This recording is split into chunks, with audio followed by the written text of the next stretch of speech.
ak turu sëñ Abdou Fatah bi yore kàddu kër gi ne ñoom ñëpp ñu ngi nuyu mbooloo bi ci seen tur di nuyu Serigne Abdou Karim nii ak mboolem taalibe yi mu àndal yëpp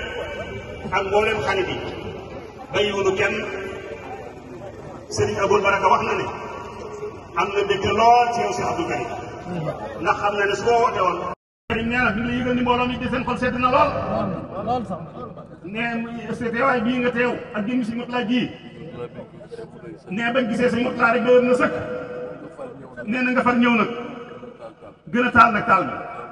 bi nee loolu tax mbooloo mi dégg lool seen xol sedd nee kenn ku ne tey boo yeggoon ca xolam nee dana sori lool ci bànneex dégg nañ lool kenn fi yàgg dégg bon toogee li ma liggéey dama bëgg a liggéey dama ko. mu ne sëñ bi nee na kon kàddu yi tolloon rek nee day dellu yeesalaat ak nuyoo nee ci turu Serigne Abou Baraka ñii di jëwriñ bi Cheikh Mouhamadou Fadal nee yàlla na fi yàgg lool te wér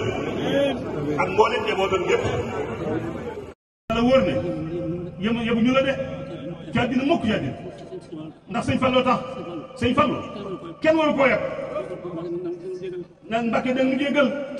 ngir jëmmi sëñ Fallou ak wér Mbacke dimbale nu nag saxal